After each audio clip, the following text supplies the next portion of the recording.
cristianismo é uma proposta de vida pautada por opções de liberdade. Porém, quando teve que interagir com a filosofia grega, com o objetivo de difundir a sua mensagem para o mundo, usando e recriando alguns de seus conceitos, a fé cristã foi obrigada a assumir formas de expressão muito diferentes das encontradas no universo cultural bíblico.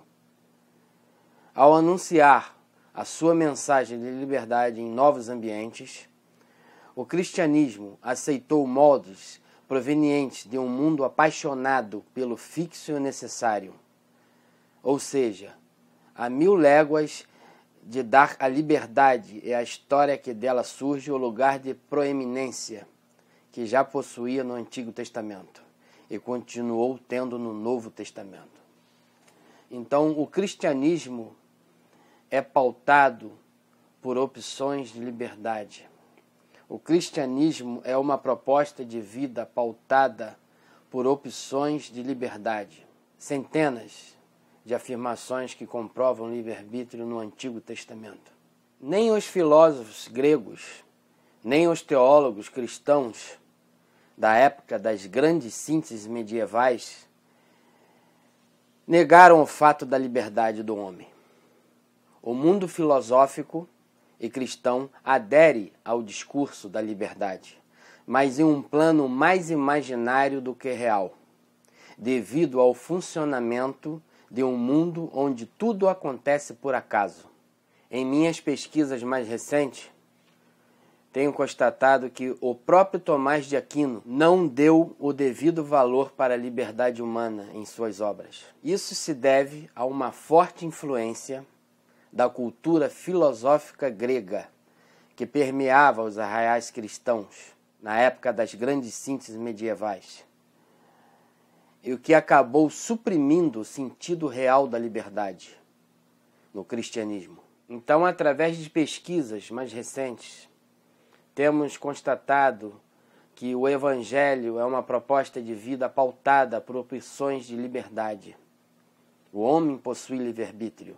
Essa foi a mensagem que os primeiros seguidores de Cristo, baseados na tradição apostólica dos 12, ensinavam nas igrejas que o homem possui responsabilidade diante do convite divino de Deus. Mas, aos poucos, por causa dessa filosofia grega, por causa dessa forte cultura, mundo filosófico, a igreja, os teólogos foram aos poucos aderindo a essa mensagem que por um mundo apaixonado pelo fixo e necessário, aonde tudo acontece por acaso, a liberdade ficou num plano mais imaginário do que real. Mas foi na época das grandes sínteses medievais, na Idade Média, que ela foi perdendo o seu sentido no escopo bíblico. E as interpretações que se faziam da Bíblia, das passagens evangélicas, foi perdendo o seu sentido e foi perdendo o seu significado por causa da perda da liberdade. Ela foi colocada num plano mais imaginário do que real. E com isso a mensagem cristã foi sendo falsificada, foi sendo deturpada. Mas no início do cristianismo, nos primeiros séculos, a igreja pregava a liberdade humana. Ela acreditava que o homem possui livre-arbítrio, que a parte de Deus é maior, mas existe uma cooperação humana, uma parte menor que foi deixada para o homem. Então, a igreja primitiva anunciava sua mensagem pautada na liberdade do homem. O homem responsável por sua salvação. Eu vou ler para vocês uma citação de Orígenes de Alexandria, no 3º século, que é muito importante para entendermos o que os primeiros seguidores, os pais da igreja, nos primeiros séculos do cristianismo, eles, como recebido da tradição, eles entendiam. Eles pregavam a liberdade humana no dogma cristão, confirmavam que receberam essa tradição dos apóstolos. Em sua obra de peso, o Tratado sobre os Princípios, Orígenes coloca uma afirmação muito clara sobre o livre-arbítrio humano. A pregação eclesiástica também define que toda alma racional possui livre-arbítrio e vontade, e que para ela há um combate contra o diabo e os seus anjos, e contra os seus poderes adversos, que querem carregar a alma com pecados, mas que, se nós nos conduzirmos por uma vida reta e prudente, conseguiremos nos livrar dessa mancha. Portanto, é preciso entender que não estamos submetidos à necessidade, ao ponto de ser constrangidos de qualquer modo, mesmo quando não o queremos, a fazer o bem ou o mal. De fato, se assumirmos o nosso livre-arbítrio, por mais que certos poderes nos ataquem para nos conduzir ao pecado, e outros para nos ajudar na salvação, nem por isso somos obrigados a agir bem ou mal.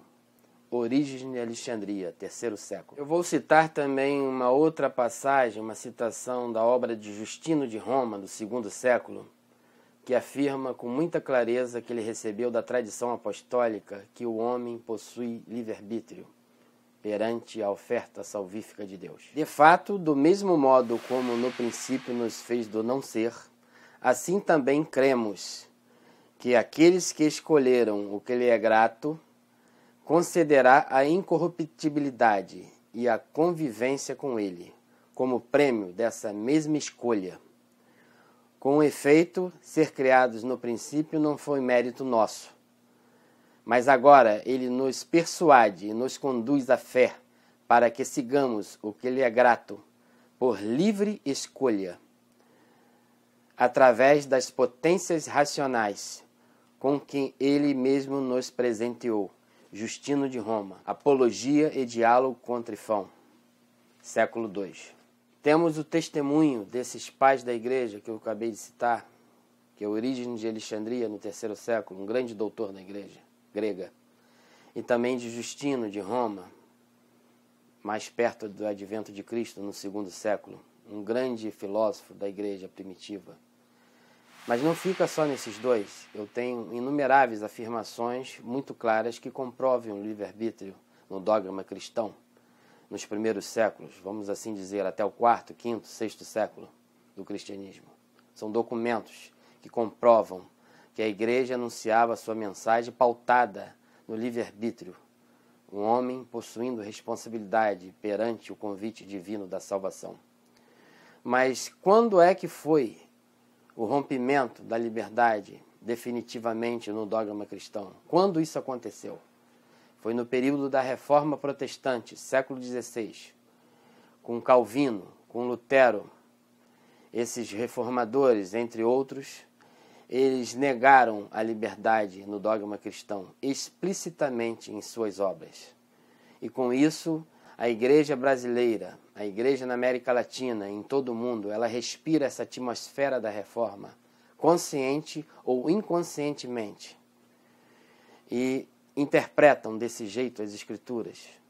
Porque quando não possuímos liberdade, livre-arbítrio, o homem não é responsável por sua salvação, porque tudo é pela graça.